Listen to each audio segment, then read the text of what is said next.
la marque du sang fait partie, en quelque sorte, de ce potentiel d'autorité du disciple de Jésus.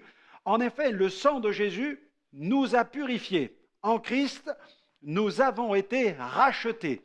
Et Dieu recherche d'authentiques disciples, lavés par le sang du Christ.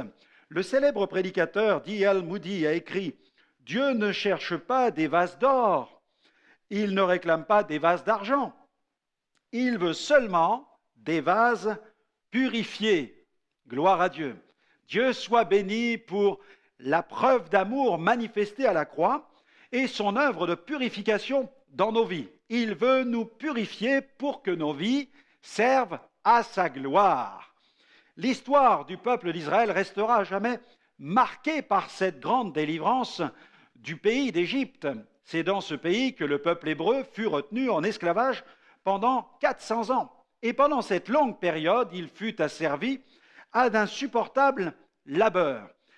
La Bible dit « Les Égyptiens réduisirent les enfants d'Israël à une dure servitude ». Exode chapitre 1er, verset 13. Je vous propose de procéder à 2 lectures bibliques. Nous allons lire dans l'Exode au chapitre 2, le verset 23.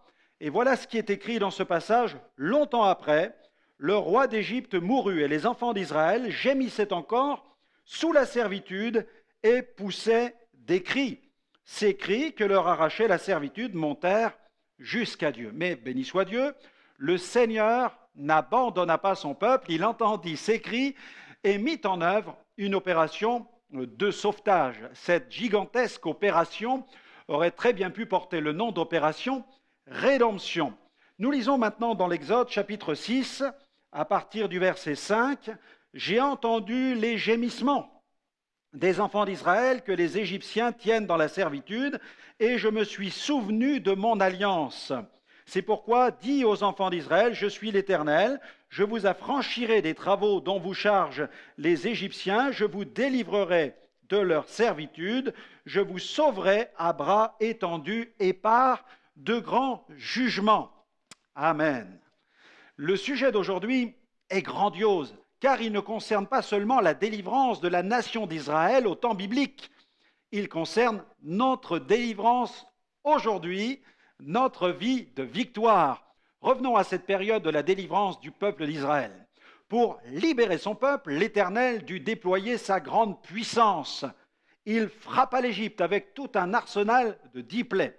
Et la 10e plaie fut celle du passage d'un ange exterminateur au-dessus des demeures, et cela dans tout le pays. Cet ange fut envoyé pour frapper le premier-né de chaque foyer. Et bien que Moïse informa Pharaon sur la violence de cette 10e plaie, ce dernier ne voulut pas se laisser interpeller. Les Israélites, quant à eux, suivirent scrupuleusement les instructions que leur communiqua Moïse. Ils échappèrent ainsi au désastre. Ils appliquèrent le sang d'un agneau immolé sur les 2 poteaux et sur le linteau de leur maison. Et c'est ainsi, en suivant les directives divines, que le peuple hébreu sut comment mettre ses premiers-nés à l'abri de l'ange exterminateur. Nous allons faire une autre lecture, une lecture qui se trouve toujours, on continue dans le livre de l'Exode, au chapitre 12, les versets 7 à 11. Exode 12, versets 7 à 11, il est encore question du sang. On prendra de son sang et on en mettra sur les 2 poteaux et sur le linteau de la porte des maisons où on le mangera. Cette même nuit, on en mangera la chair rôtie au feu, on la mangera avec des pains sans levain et des herbes amères. Vous ne le mangerez point à demi-cuit et bouilli dans l'eau, mais il sera rôti au feu avec la tête, les jambes et l'intérieur. Vous n'en laisserez rien jusqu'au matin. Et s'il en reste quelque chose le matin, vous le brûlerez au feu. Quand vous le mangerez, vous aurez vos reins sains, vos souliers aux pieds et votre bâton à la main, et vous le mangerez à la hâte. C'est la Pâque de l'Éternel. C'est la Pâque de l'Éternel. À l'instar des 2 poteaux et du linteau de ces demeures israélites qui furent imprégnés avec le sang d'un agneau immolé, en Christ, notre vie est marquée par le sang de Jésus. Cette marque est certes invisible à l'œil nu, mais elle est cependant une réalité sur le plan spirituel. Nous qui avons reçu Jésus comme Sauveur et Seigneur, nous sommes marqués par le sang du Christ. En Christ, vous êtes couverts par le sang précieux de Jésus. Que vous soyez en train de vaquer à vos occupations ou que vous soyez en train de dormir, vous êtes sous la merveilleuse protection du sang du Christ. Ce qui fut une réalité pour le peuple d'Israël en Égypte est aussi une réalité pour l'Église de Jésus-Christ ici-bas dans ce monde qui gît sous la puissance du malin. Nous qui avons placé notre foi dans l'œuvre rédemptrice de Jésus, nous sommes de Dieu. Croyons à une protection divine totale. Lisons un passage dans Jean 10, verset 28, en parlant de ces brebis. Jésus, qui est notre bon berger, a déclaré « Je leur donne la vie éternelle. Elles ne périront jamais et personne ne les ravira de ma main. » Et le psalmiste, quant à lui, nous exhorte à avoir pleinement confiance en Dieu. Dans le psaume 5 à 7, il déclare ceci, « Tu ne craindras ni les terreurs de la nuit, ni la flèche qui vole de jour, psaume 5, verset 7, ni la peste qui marche dans les ténèbres, ni la contagion qui frappe en plein midi, que 1000 tombent à ton côté et 10 000 à ta droite, tu ne seras pas atteint. Amen. Amen. » Le sang fait partie de notre autorité, le diable le sait. Un missionnaire raconte cette expérience saisissante qu'il a faite aux Philippines lorsqu'il a prié pour une jeune fille qui était possédée. Le démon s'écria violemment par la bouche de la jeune fille, « Je maudis le Père, le Fils, le Saint-Esprit » et elle a ajouté « et le sang du Christ ». En entendant ces malédictions proférées contre le sang de Jésus, le serviteur de Dieu s'est rendu davantage compte de cette puissance qui se trouve dans le sacrifice du Christ accompli à la croix du Calvaire. Il y a vraiment de la puissance dans le sang de Jésus. En Ukraine, j'ai eu l'occasion de prier pour quelques vétérans de l'armée russe qui ont participé à la guerre en Tchétchénie. L'un d'entre eux s'est rendu compte des atrocités qu'il avait commises. Il se tenait à genoux au pied de l'estrade et il criait inlassablement « Qui pourra me laver du sang que j'ai versé? Qui pourra me laver du sang que j'ai versé ?»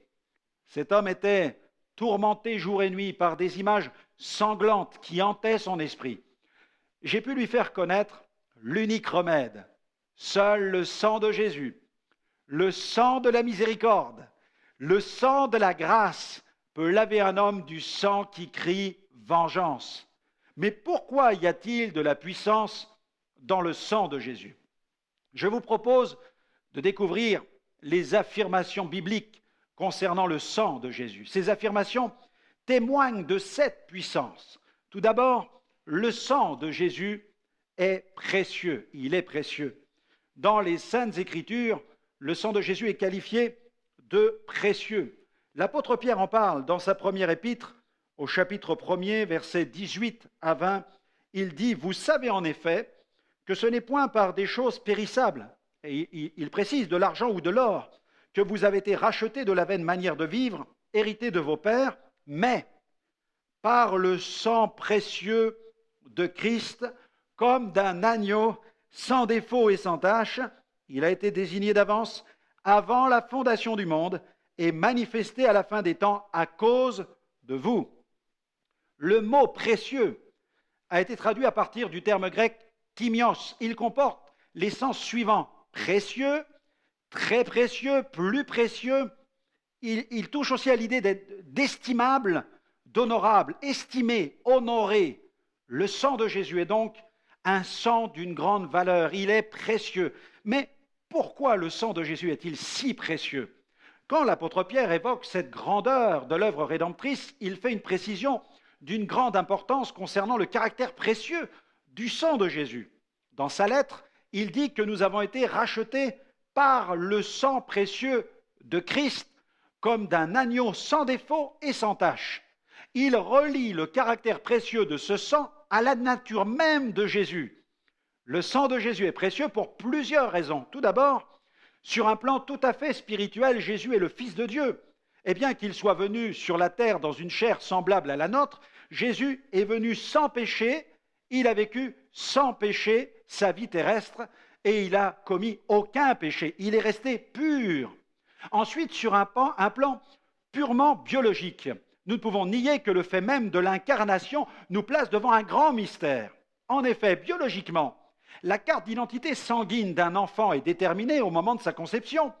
Or, Jésus ne fut pas conçu de façon naturelle, mais il est venu ici-bas de façon surnaturelle. Le fait même de l'incarnation est un acte surnaturel. Le Verbe fut incarné. La carte sanguine du sang de Jésus fut donc unique. Son sang fut précieux.